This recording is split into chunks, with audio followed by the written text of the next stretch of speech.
नमस्कार मंडळी, मी अश्विनीज किचनमध्ये आपलं स्वागत करत आहे।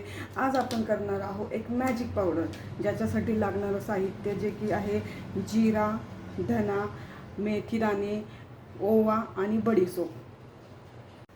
यामध्ये आपण धने आणि मेथीचे दाणे हे घेतलेले आहेत भाजायला। हे हलकेच आपण मंद आचेवर भाजून घेणार आहोत।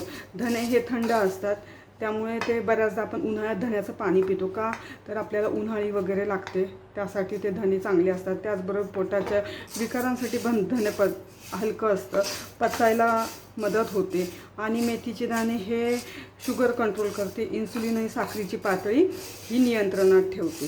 त्याचबरोबर मेथी ही आपल्या केसांसाठी सुद्धा खूप उपयुक्त आहे, जेणेकरून आपल्या केसांची पोत सुधारते, केसांची लांबी वाढते।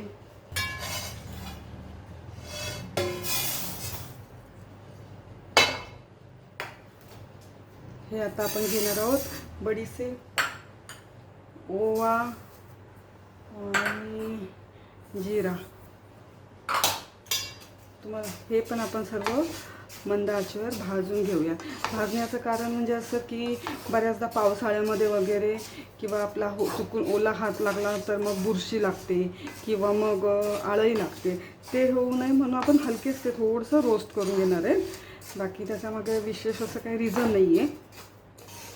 आणि बडीशेप ही आपल्या पचनाला चांगली असते, म्हणून आपण त्याचा बऱ्याचदा मुखवास बनवतो आणि रात्री जेवणानंतर खातो।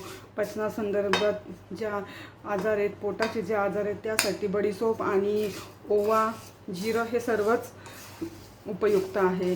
ज्याला गॅस झाला आहे त्यांच्यासाठी हे चांगलं आहे।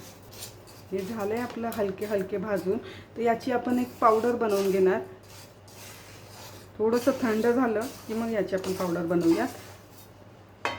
आणि ही पावडर जी आहे ही आपल्या शरीरातील वजन नियंत्रण करण्यास चांगली आहे, जेणेकरून आपले स्किन, आपले पोटासंदर्भित आजार असू देत, केसांचे असू देत, आपल्या पूर्ण बॉडीला हेल्दी अशी ही पावडर आहे।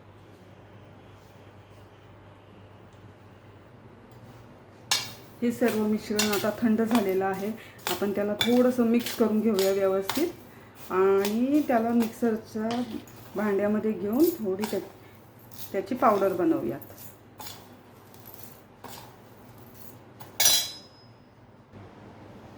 आता आपण ही पावडर चाळणीने सर्व पावडर चाळून घेऊया, म्हणजे ते पिताना आपल्याला ते दाताखाली जास्त काही येणार नाही।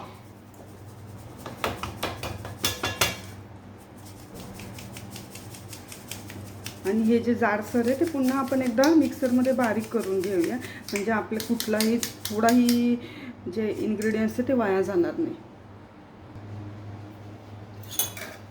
आता आपण ही सर्व पावडर चाळून झाली आहे, तर आपण त्याला एका बरणीमध्ये भरून ठेवूया आणि ती आपण स्टोअर करू शकतो महिनाभर। दर महिन्याला आपण ही पावडर एक बनवून ठेवू शकतो। तर आपण आता 1 चमचा ही पावडर याच्यात टाकून घेणार आहोत आणि हे थोडं कोमट केलेलं पाणी आहे।